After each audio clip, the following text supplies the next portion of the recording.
What's up, y'all? Sagu, aka Mr. Voodoo. And I go by the name of Swigger the Great, aka L Swift. This is Anthony Cruz, aka A Butter, and we Natural Elements. What we Yeah, just did. and we just jumped off the porch, baby. Dirty glove bastard. Dirty glove Yeah. bastard. You know what it is. Zoom. Zoom. And only the parent ships and men on trip on way far away from land on the Strugats with Tony, straight from a location.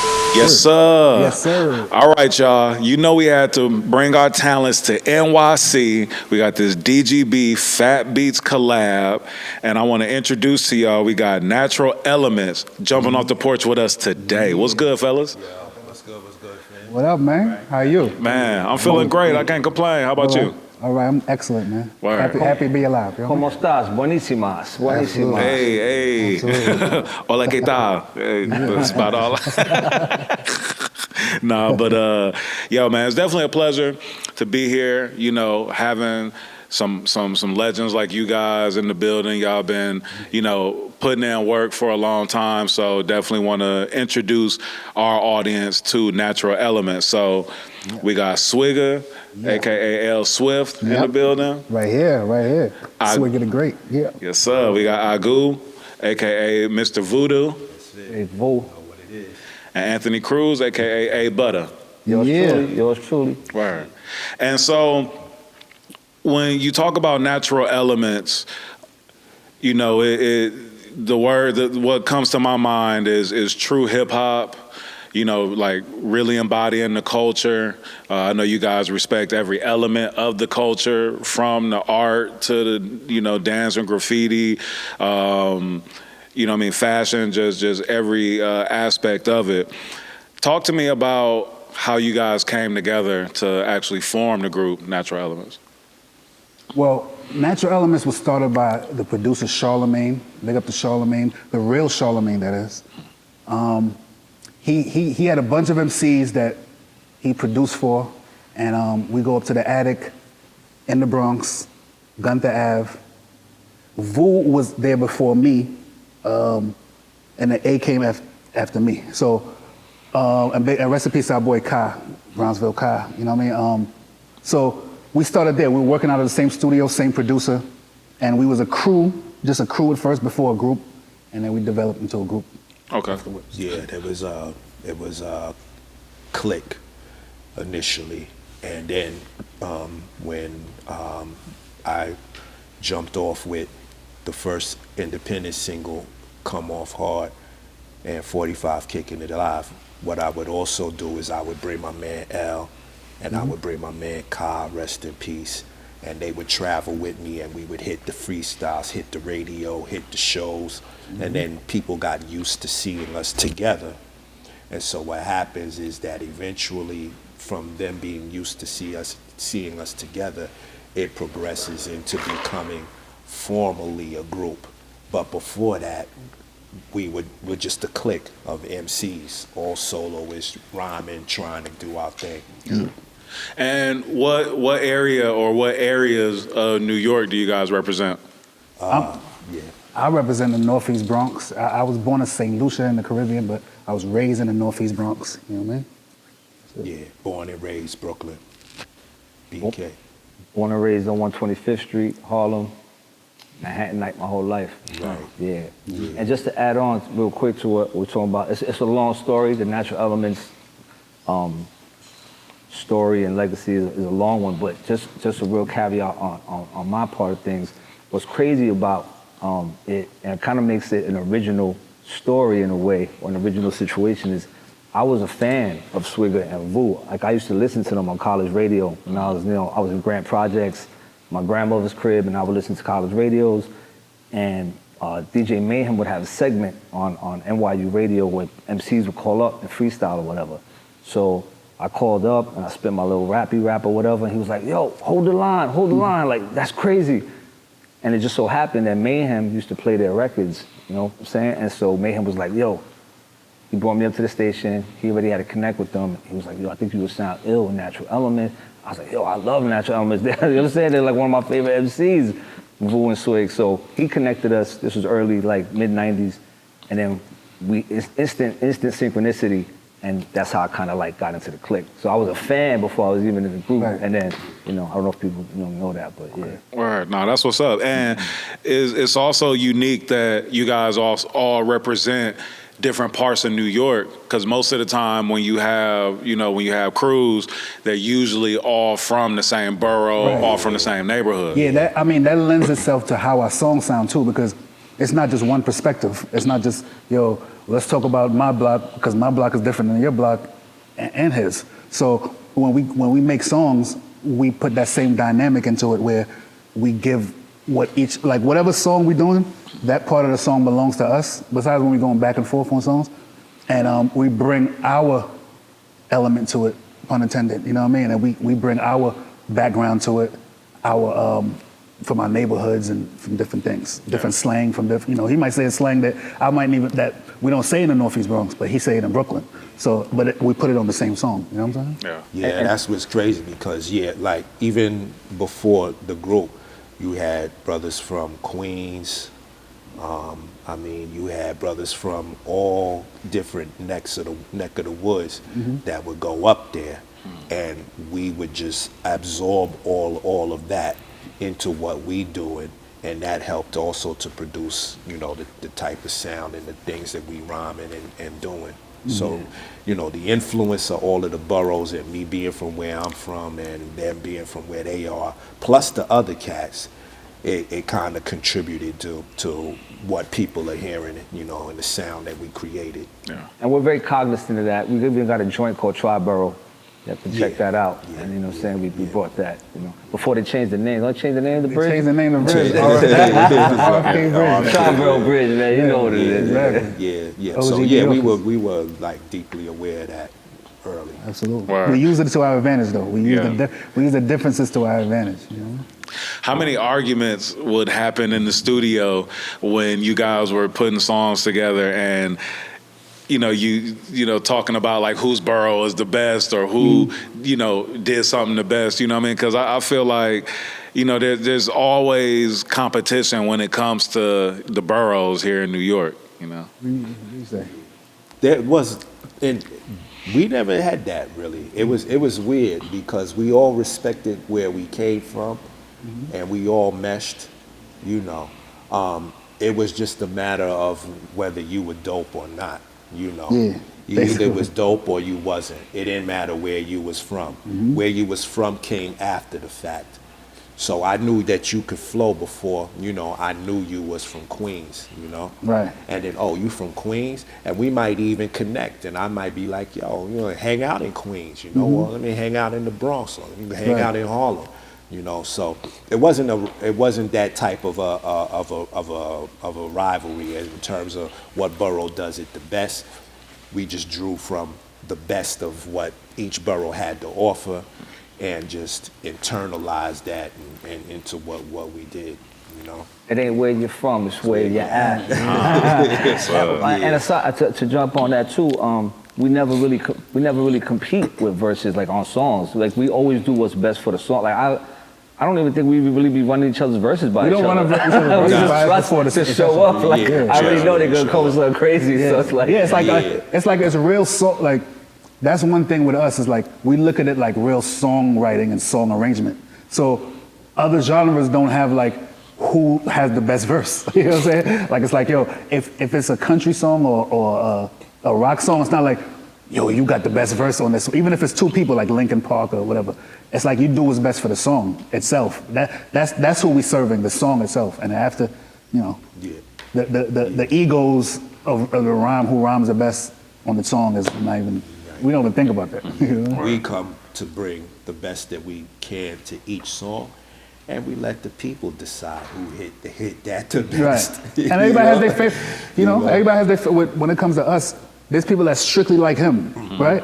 But there's people that like me, and there's people that like him separate. Right. But when we come together, it's like I'm cognizant of his fans, he's cognizant of mine. So we just delivering we just doing deliverables basically. You know what I'm saying? I don't even like myself the best. So yeah, we thinking he's the best. I don't think I'm the best. I don't even be thinking like that sometimes. You know, like damn, Yeah. he killed that. You know, so yeah. No, but that camaraderie is important, and then the fact that you guys just display that level of respect for one another, Right. you know, that shows up in the music too. Absolutely. Now, you guys originally formed in the mid 1990s and really became a staple, like to New York, the New York underground rap scene, and y'all built a cult following, you know, from freestyling, you know, like on the radio stations, you know what I mean, with like Stretch and Bobbito and Flex back then, and you know what I'm saying, a lot of the different shows.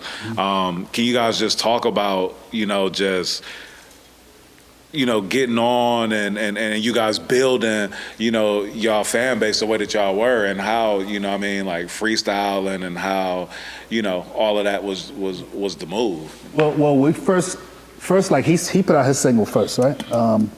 And then the next thing we did was a compilation. That was like in '94, and that compilation had different artists on there from different facets of our group. So we had a couple of group songs, but then for the most part it was solo joints, and it was like, yo, we'll just put it out there and display our crew, you know, and on different songs on a compilation, and then we went from there. But then right that year after that is when we started getting courted by labels and stuff like that. And the first thing that really put us together as a group was Dante Ross. Big up to Dante Ross, you know what I mean? We was about to sign him at Def Jam, and he wanted it to be, he saw us separate, but he was like, yo, y'all should rap together. So me, him, and Ka, rest in peace, was in the group first, and then A came through the year after, you know? So, or the end of that year or the year after, you know what I mean? And also, so in the beginning stages of this, it was important for us to show our lyrical acumen. And even when I first came out, like, you would constantly hear me say, yo, strictly lyrics, no gimmicks, you know? So we wanted to discard with the gimmicky type shit and really get back to, you know, lyrics, you know? And so on that premise is where we start hitting up the different spots, different radio, college radio, underground radio, and that's where the legend was actually born. It was those freestyles, that the legend of Natural Elements was born. Because you got some of the best freestyles with them going back and forth, you know what I'm saying? You got freestyles with me, you know, and we would just, for me, if I'm going somewhere, I'm bringing my man Swig. A wasn't in the picture yet, but if I'm going somewhere, I'm bringing my man Swig. I'm bringing my man Ka, rest in peace. I'm bringing all these people with me. And so it was important for us to show that we was bringing some lyrics to it, you know? And at that time, it was, you know, when you're talking about the mid-90s or the so-called golden era, it was important that you established yourself as a lyrical powerhouse, you know? And so that's where the legend was born. Yeah, there's an infamous freestyle with Swigger and Vu with Jay-Z. You know what I'm saying? People could check it out on YouTube.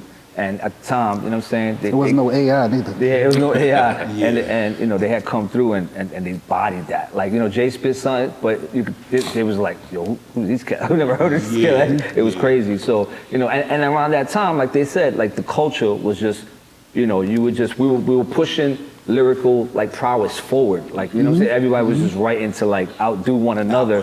So it built like this renaissance of like how to write rhymes and rhyme schemes and structure, and everyone was outdoing but you know, but when we came on the airways, people were just like, yo. We had our own thing and our own sound too, because Charlemagne, as a producer, he gave us our own sound sonically. So a lot of people was rapping at that time, but that's why you notice like when the Wu-Tang came out, they had one producer and they had a sound, you know what I'm saying? So that's what we had, but on that level. So we benefited from having like a cohesiveness that the music industry didn't tell us to do, and that we did on our own. And And that's what we stood out amongst everybody. Yeah. You know what I mean? What would you guys say is like one of your favorite aspects of that golden era that, you know, people today probably wouldn't even understand, you know? Go ahead. Probably the grind.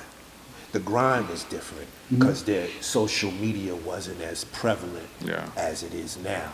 So you had to really hit the streets. Yeah. You had to Real pound hand the to hand. pavement. Yeah, records in hand. You know, going to places like Fat Beats, throwing joints on consignment, Rock Your Soul, Beat Street, Music Factory. You know, you had all of these places, and the grind was different. You know, like you kind of got to appreciate social media in the way that it leveled the playing field, and it made it a lot easier for a lot of cats. But at the same time, you got to respect that where we came from, we had to hit the streets. The word of mouth. You know, we had to really. If there was a spot where they was doing something, then if you was something, then you had to be there and do that. You know, and so like that's where the lyricist lounges and all of that came out of, and you know, so that's the one thing that I like more than anything that I actually enjoyed. And I feel we kind of lost when the technology came in. You know, it took that from us. Yeah, and it was sort of like a little community too, because we had like, we could get on the rate, we could finish a song whenever on a Tuesday or whatever. We could send it into Mayhem, he'll play it on NYU radio or whatever, and then we had Lyricist Lounge that was booking us for shows. And then we had the record stores that was holding our records. So we had everything like covered as far as like to be self-contained. The ecosystem. And you know the system of gatekeeping was a little bit different. You had gatekeepers, but you also had like people that were curators, you know, and so everything was going in. And it was a quality assurance type of a thing, you know. And so like for us, at that time, as MCs, we had to pass that quality assurance, you know. And so that once we got in there and we passed that quality assurance thing, you know, like to be kind of like legitimized by your peers, you know, and by the radio and everything, you know, that system is kind of what created, like, you know, those MCs from that era, you know. There was a certain amount of quality that you needed to have, you know, that would get you co-signed and get you in, you know. So the gatekeeping was a little bit different. It wasn't as like tight as it is now. So we were able to come in and drop things off and do freestyles and, you know, and then create a lane for ourselves like that. And a quick addition on that, just briefly, about that era, and you talk about social media and stuff like that. I find it kind of interesting, whether it's good or whether it's bad or whether it really doesn't matter. It's interesting that we went viral, but we didn't know it. Like, so when we did those freestyles and they were on the tapes, and then those tapes were being circulated all around from New York to Cali, and I remember people would tell me, like, yo, hey, I'm telling you, man, people rocking that, and I would just be oblivious, going to whatever, go to school, or just being on the block, and I'd be like, word? Like, now I'm telling you, my man from Cali, he plays that shit all the time. And so we went viral, but we really didn't know it. Right. So it kind of kept us in a level head as well, like, as opposed to maybe if we went viral, like, on the gram, everyone sees it, but whatever. We were all over the place, and we really didn't know it. Yeah. You know what I mean? Yeah. No, that's interesting. Individually, when would you guys say that each of you jumped off the porch? At what point? You want to start with? I jumped off the porch when I wrote my first song that was on a compilation or on vinyl. Like, that's when I got my first radio play ever on Underground Railroad, big up to J Smooth. And I was off and running. Like, at that point, you know, I tell them that when I got my first radio play, it was on a Saturday, and 2 weeks I was at Rikers for some robbery shit. you know, but I got out that Friday, and I got my first radio play on the Saturday. And I was like, I'm good. I ain't going back to Rikers, not even to visit niggas. Yeah. Straight up. I had to say that it started with the Underground Railroad, Jay Smooth, when I jumped off the porch. I had been an intern at WBAI, the Underground Railroad, for like quite some time. And Big up I to was Jay given- Smooth, big up to Jay Smooth, no doubt. And I was Black. given Yeah. the opportunity to freestyle. They didn't know that I rapped at the time. I just kind of wanted to blend in and learn the system and do, you know what I'm saying? But I'm an MC. If dudes is freestyling, I want in. You know what I'm saying? So they was freestyling and doing their little raps, and I'm like, yo, can I kick something? And I kicked something, and then from then on, that was the process. And so I have to say that I truly jumped off the porch in terms of this thing with Jay Smooth and the Underground Railroad. Okay. Yeah. I might have jumped off the porch twice. I don't know if it's the same porch or two different porches, but There's a few porches. We just jumped off a couple porches. Well, the first porch I jumped off was when I called up to the Mayhem show, and he put me on. He's like, "Yo, come up to the radio show," because that was like basically kind of my big break. And then the second time I jumped off the porch was once I linked up with Natural Elements. Vu put me on a record called Shine, and from there everything took off. You know what I'm saying? So yeah, that was. Yeah, Word. good looks for that actually. Yeah, Nah, that's what's up. We appreciate you, man. We appreciate you. Yeah, because I had heard, and I was like, I need everybody. I need the ones that was the most consistent on there. Right. And he was most consistent. He was the most consistent. And we had a sister named Essence, Peace to Essence. Peace to Ayana. Essence. That officially, as Natural Elements, we jumped off the porch with that. So maybe I preemptively answer the question you had, but as Natural Elements, that's how we jumped off the porch, and then we have our own separate stories too. No, for sure. Now, in '98, you guys signed the Tommy Boy. How did that come about when you guys signed the Tommy Boy? Diligence.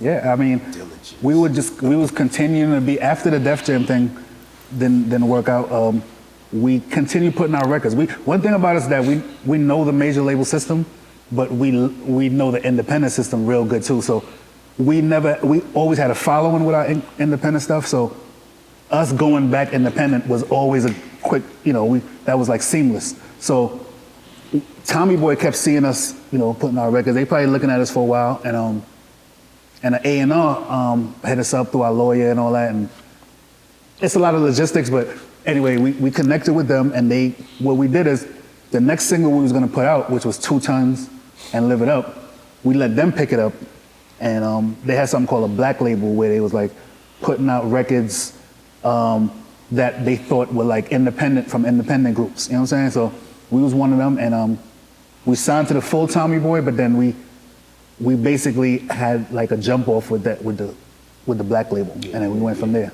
Yeah. And there's a process to signing that's long and tedious. It's a long, tedious process. Right, Yeah. many nights in the studio recording tracks, me coming off of a job, going in, sometimes not getting no sleep. Shows, a shows. lot of showcases. It's a very tedious and then being at showcases where these guys, the label are going to be there to see the talent, you know what I'm saying? And then, like I said before, the grind was different, so it was a long, tedious process.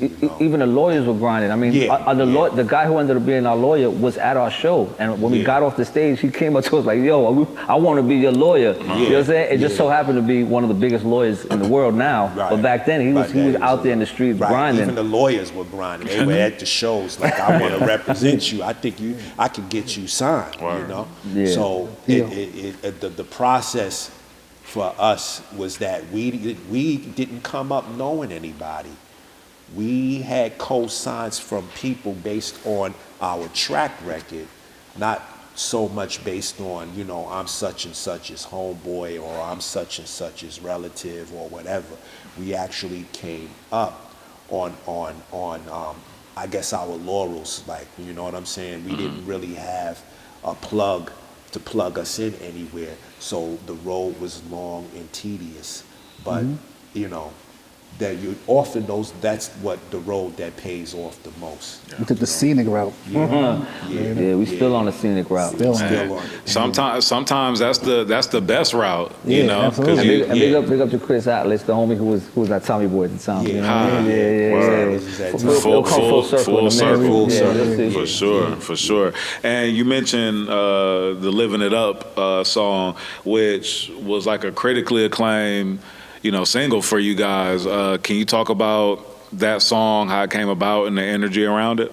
Well, that was our first soundtrack, first only soundtrack. Tommy Boy was slated to do the whole soundtrack for Jet Li's movie Black Mass, and they said that was going to be our B-side, but they liked that song, so we're going to put it on the soundtrack. And that was the first time I was able to go to the movies and hear one of my songs. Yeah. And you know what I mean, in the theater, that was real. That was real. That's why like to cut you off. That's why like when people like denounce major labels, they forget that there's certain things you can't do independent. You could achieve a lot, but there's certain things that only majors because they're in cahoots with the bigger companies that do things and have it slated for them. So we fell into that when we was signed to them. You know what I'm saying? So. That was, and I think Living It Up also just had, for whatever reason, it had an appeal to it. Like it was kind of like melodic in a way. You know what I'm saying? You know, even in my verse, I put melody in there a little bit, and it just kind of had a little that kind of appeal to it. Yeah, and it expressed the feeling at the moment. You know, we got signed, we're gonna live it up. Right. And even if you look culturally, you know, we in that time where they gonna live it up. They floss, you know, the old word flossing, you Big know, Willie. and they get Big Willie, and you know what I'm saying? And so living it up kind of like reflected all of that was going on for us at that time. Yeah. And so was something. It was a process too. I think there was a lot of versions of Live It Up too, right? Well, yeah. I mean, There was a process Yeah. that came to making and forming that song and making it what it was. Yeah, And at the end of the day, the song was what it was, and it had a certain appeal. But we were always cognizant of our sound and our fans. And right away, Shaw's like, "Yo, we're gonna flip that and do Live It Up Part 2." And it had a darker tone, Right. And it was And it was more, yeah. And then So we always playing yeah. both sides of the fence with that. Yeah. So when we did that, we were reflecting upon the culture and what was going on at that time, but we wanted to put our own thing to Right. it. You know what I'm saying? We didn't really just, you know, we didn't want to talk about the diamonds and all that stuff, where there's nothing wrong with that, but we wanted to bring it to a level of lyricism and express that we living it up through our lyrics. Word. And and during this time, like there, you know, so many crews, you know, going on in hip hop. I mean, you know, you had like the Leaders of the New School, you had like Black Moon, you had, you know what I mean? It's just so many, you know, different clips. You guys mentioned Wu-Tang earlier, and, you know what I mean? Like how were you guys able to just differentiate yourself from, you know, other crews that were popping off in New York and that were, you know, building at the same time? I think like to reiterate what Swig said, kind of in a way, like we had our own sound. I think Charlemagne made sure that his production was his own sound. Swigger, you know, had his own voice. Vu has a very distinct voice. So not only the voices, but the production, then the delivery, it was very distinct. Like they definitely, you know, I say they, but you know, didn't sound like anyone. Like even though you have Boot Camp, you know, when I hear Boot Camp, I could tell it's them. I know Buckshot. Like you knew the voices when you heard it. It's a conscious effort because I know it turned into the opposite where like sounding the same as the other people gained you traction. But we didn't come from that. We came from, if you did sound like somebody else, you buy in and y'all might have to see each other on the streets. You know what I'm saying? Straight up, like for real. And then also Originality. because we kept everything sort of in-house. Right? Like you didn't hear about any collaborating too much, and it wasn't that because we didn't want to, but we always came into it thinking that we doing our own thing, and we want to maintain doing our own thing, that ethic you know, and so I think that that's what kept the sound unique and different from some of the other groups, And you not- know, and still dope, and still dope. And not being afraid to be like that, because that's the bravery. That's the biggest part of bravery when it comes to being a musician, is to not have a blueprint and make your own blueprint. Yeah, And, definitely. and there's a fine line between, you know, I constantly hear like, oh, you got to go out and network and you got to do this and that. And yeah, that's all good, but there's something to be said about quarantining yourself in your own bubble, in your own microcosm as an artist, to not get too caught up with what everyone is doing and this and that. Sometimes you need to quarantine yourself creatively. Yes, Superman had the Fortress of Solitude. There it is. There it is. You know what I mean? So Yeah. that's what we create, a Fortress of Solitude. Big up the And in Fortress. that Fortress Records, right? But we create a Fortress of Solitude, and that is how we manifest as a group distinctly from, you know, some of the other groups, you know. And you just mentioned Fortress Entertainment. I know you guys also had other underground classics that you released, like Bust Mine. Oh yeah. That was on Stretch's label. Big up to Stretch and Bobbito, big up to Stretch. Bust Mine and Paper Chase was on Stretch's label. Dolo Yeah. Records. Definitely. And that relationship also comes from the history of us going to the radio stations and representing, and, you know, the freestyles that they kicked and the freestyles that I did with my comrades. And we developed a relationship with Stretch and Bob. So when Stretch got around to forming his label, he approached us for a one-off deal. And that's where Bust Mine and Paper Chase came out of that. Okay. You know, yeah. Word. I think that was actually pre-Tommy Boy. That was 97. Yeah, it was and that was actually one of the things that helped contribute to the buzz, and Tommy Boy taking notice of us. Yes. Now, the compilation that you guys put out years later, 1999, 10-year anniversary, you guys put like a bunch of unreleased songs that didn't come out on the Tommy Boy version. Yeah.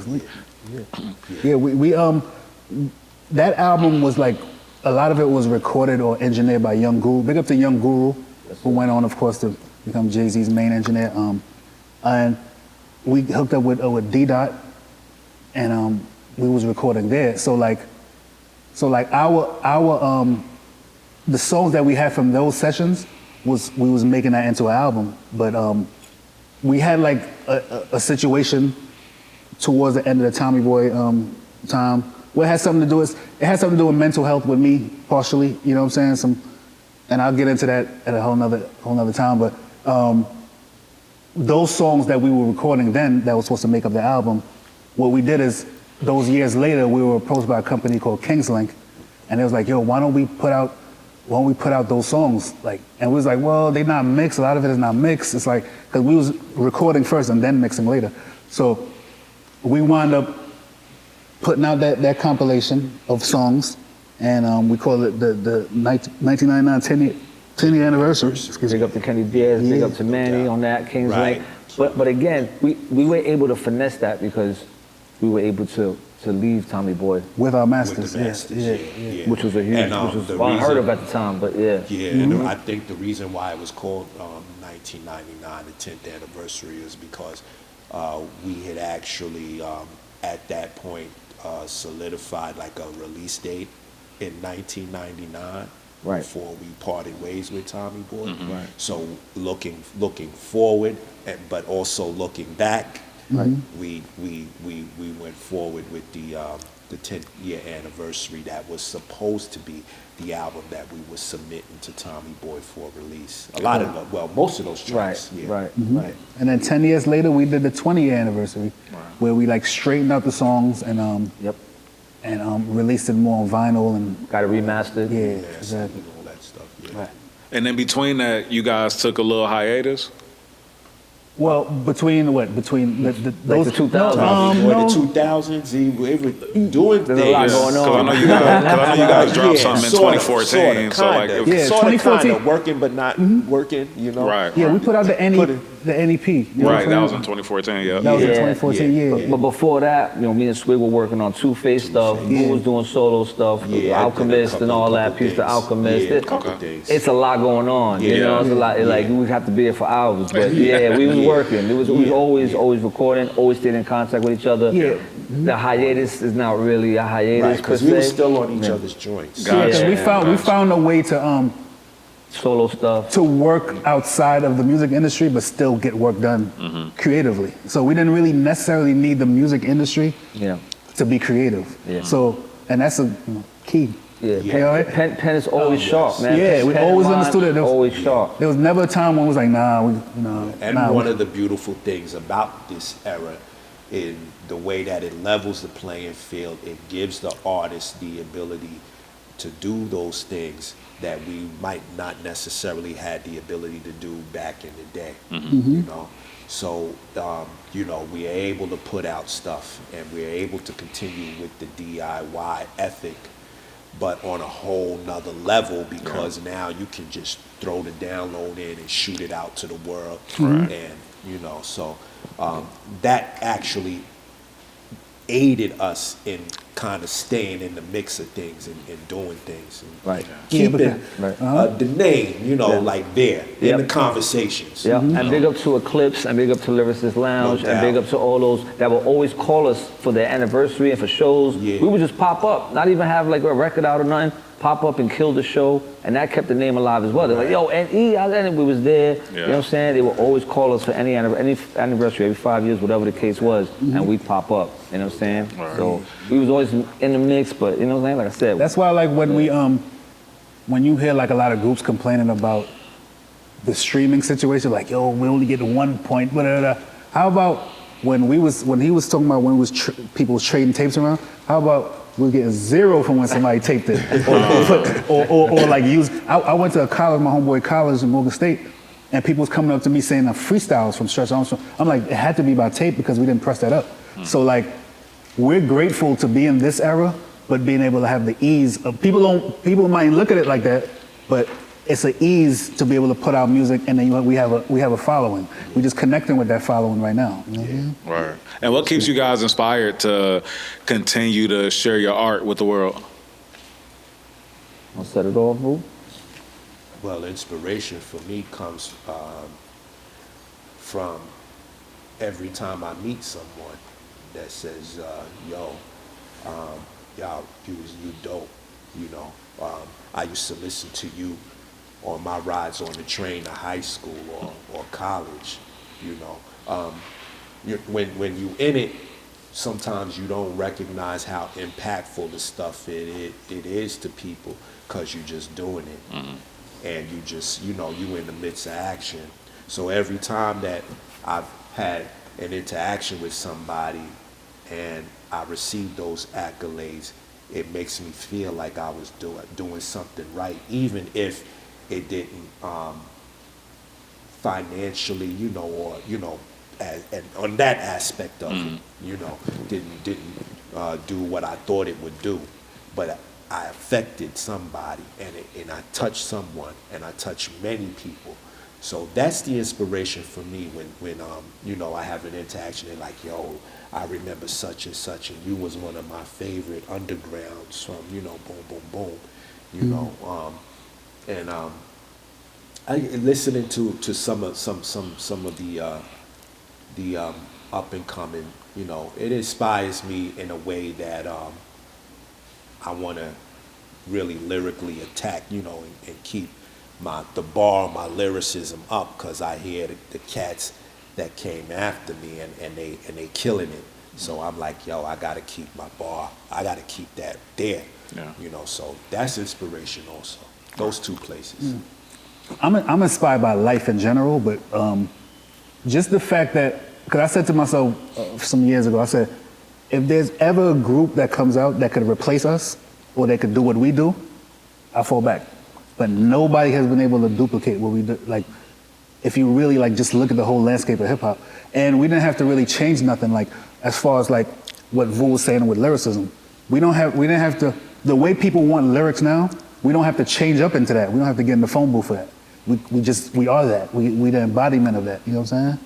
So I'm inspired by just being able to do something that I know that's innately us, but the collective consciousness of people are now saying, yo, we want lyricism. We tired of that. Yeah, we want lyricism. When you go in all the comment sections, that's all you're seeing, like lyricism.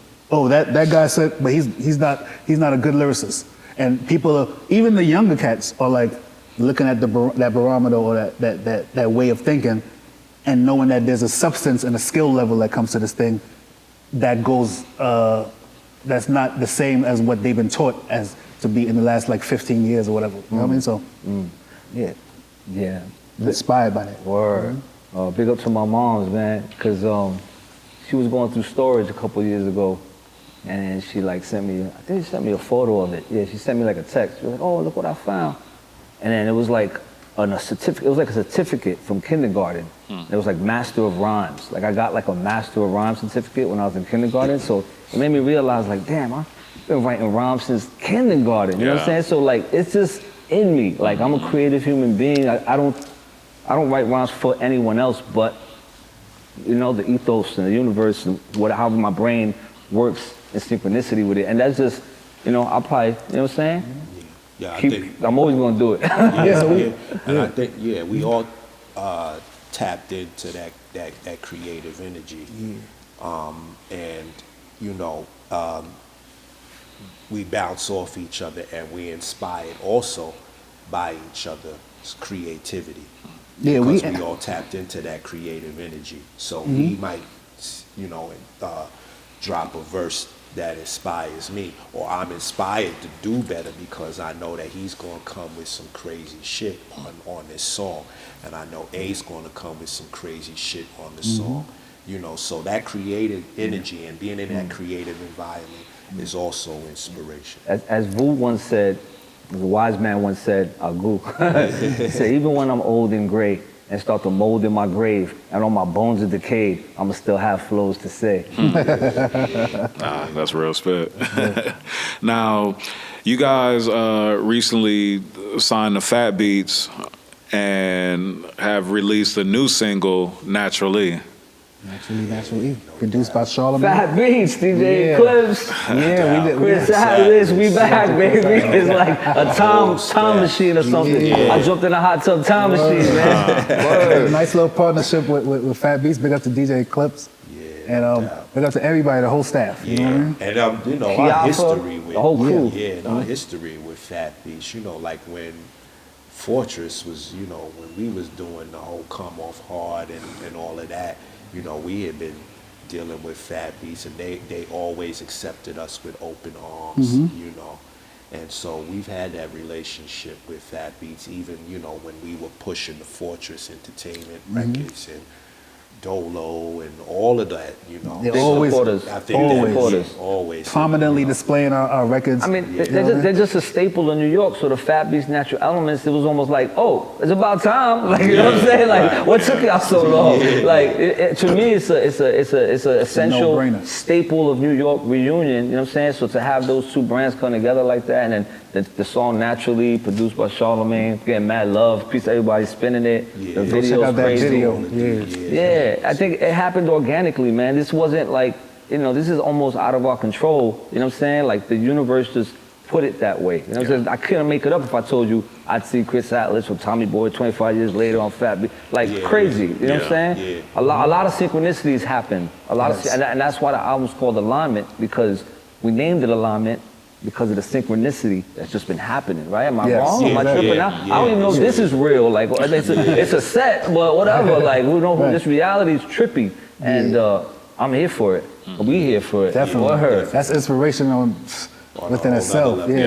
We're self-inspired. You know, straight up. When do you guys plan to release the new album, Alignment? April 17th. 2026. You heard that? Not 1996. April 2026. Yeah, April 17th. We're gonna drop that on the world, and get your pre-orders and all that, and you know, Yeah, get ready. Them vinyls gonna go, gonna go quick. Yeah. You know? I don't know when it's gonna air. It's probably get edited out, but whatever the case is, April 17th, alignment. By that time, we probably had a single Dopamine out. You know what I'm saying? We Yes. probably rock that Yeah, today. rock Maybe that I might today. rock that today. It's gonna be available on vinyl, CDs, and cassette. So all y'all Got cassette merch. peoples Yeah. and y'all CD peoples, we're gonna have y'all covered. And the vinyl people, even the youngins that get the vinyl and they don't even play it, they just have it for a picture. It's cool, get it. It's a You know? beautiful thing though, man. All jokes aside, it's really like ill how that worked out. You know what I mean? And you guys are also working on a documentary too, right? You Oh, are. yeah. The journey Yeah. to alignment. The journey to alignment, yes. Okay. And And then it- we'll have information and footage and all the things that, the process that led up to our reconnection actually with Fabulous. Yeah, Word. from the beginning, the very beginning, what we talked about, we touched upon it here, but Yeah. there's so much to get into it. We have a whole documentary because it's just all the It's a lot going on. Yeah, so stay tuned for that. Okay. It'll be in episodes and, from there. Word. Nah, that's what's up. And then what else you guys working on? What else you got coming up that you can speak on? Oh, just consistency, man.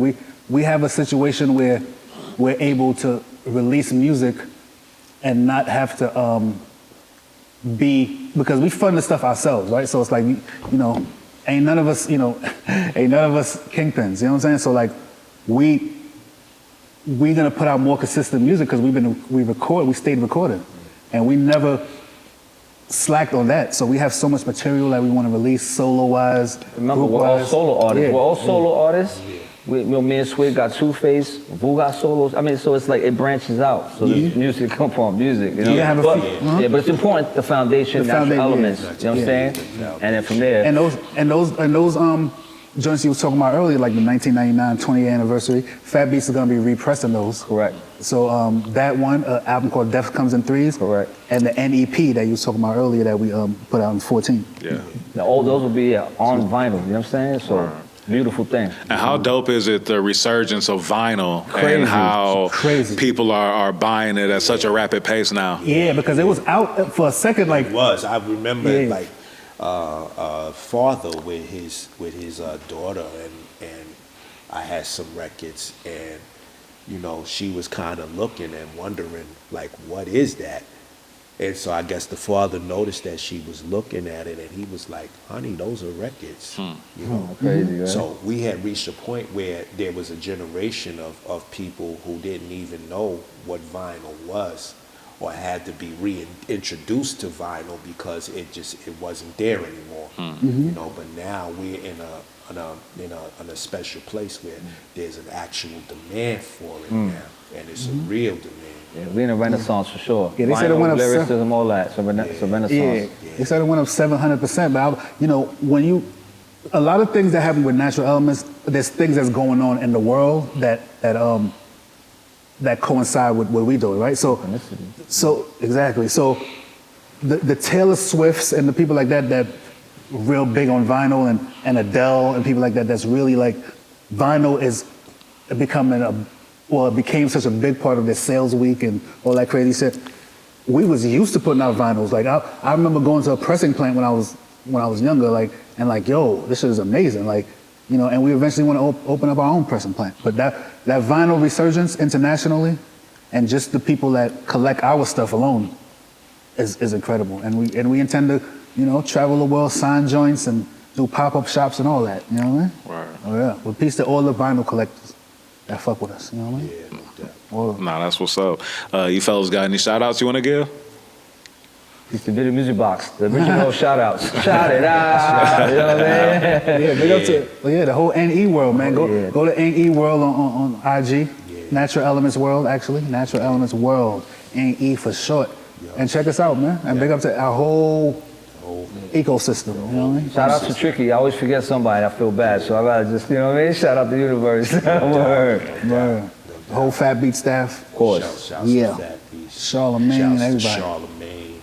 And the whole crew. Shouts to Fortress. Yeah. Shouts to my man Tim. Big Tim. A big R.I.P. to my man Ka. Rest in peace. And then, thank you to all the people that been supporting. Absolutely. Special shouts. And to thanks all to of y'all. thanks to Off the Porch for having us. Word. Big shout out to call on that. Yes, sir. L Swift, Mr. Voodoo, A Butter, Natural Elements. Appreciate y'all pulling up, jumping off the porch with us. We jumping off the porch. Yes, sir. This is a family business. Go visit Riverbank. Sign up for that naturalness. No abracadabra tricks. She raps slick. Rick Kane. Rakim blast.